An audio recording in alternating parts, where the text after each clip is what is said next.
Welcome back, guys. Ashley Elizabeth here with AHM Artistry, and this is day 2 of the 7 days of cruelty-free drugstore foundation. If you watched day 1, then you already know the criteria of how I'm testing out these cruelty-free drugstore foundations, but in case you didn't, I'll pop it up right over here and you can head on later and see a little bit more detail about that if you want on the day 1 foundation, which was the Wet n Wild New Mega Cushion Foundation. So today on day number 2, we're going to be doing the Hard Candy GLAMOFLAUGE Foundation. Ooh. I picked up this little puppy at Walmart for a whopping $7, and I was shocked when I was looking for like people's favorites, best rating, whatever. I came across only one article that talked about the Hard Candy GLAMOFLAUGE Foundation. I've heard so many things about the concealers, that people love the concealers, but I feel like I've never seen anybody talk about the foundation, like ever. So here we are to test it. So let's jump right in, shall we?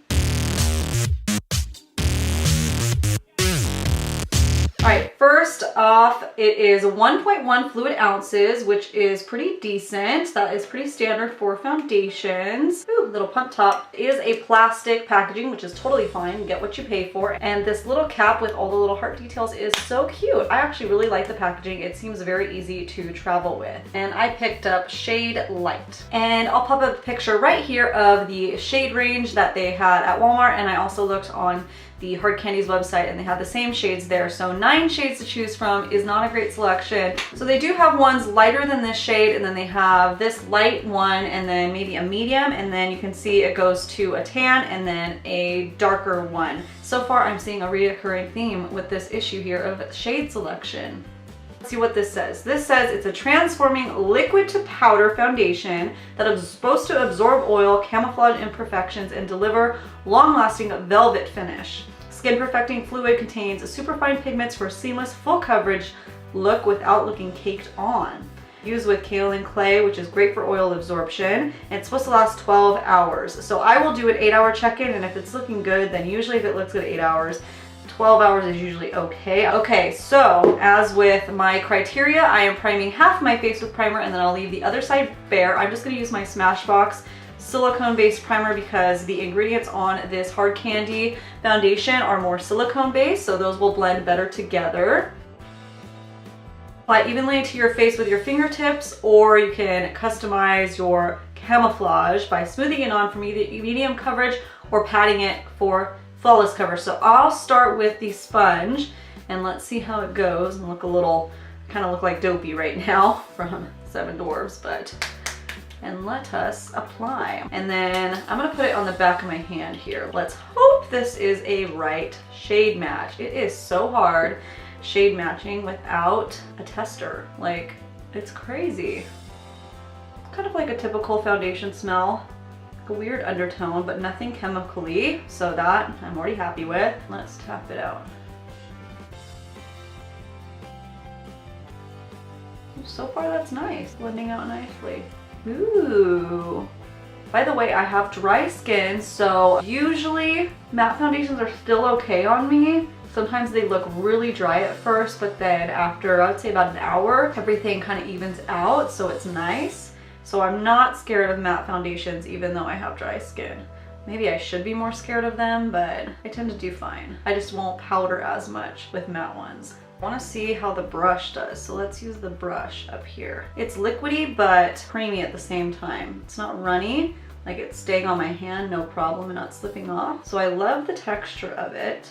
The brush is really nice too. Start doing it on this side. Shade seems to be right. I feel like the primer side is definitely grabbing the product more than the unprimed side. Yeah, it's giving a smoother finish too. Okay, let's see that coverage. That is almost completely full coverage. Let's see if I could build it up a tiny bit more without it getting weird. Now that's nice. Okay, all right. The brush didn't give as much coverage either as the sponge is giving, which is weird, but it does say to pat if you want full coverage as opposed to smoothing it around, so maybe that's why. Okay, so there's that. It does have a little stick to it, a little bit of transfer definitely, so we're gonna set it. set really nicely, attached to the powder easy. So I'm gonna go ahead and finish up my contour and eyes, and then I'll give you my overall first impressions. But don't leave yet. Don't forget we have an 8-hour wear test that I will also check in for. So here we go. Be right back.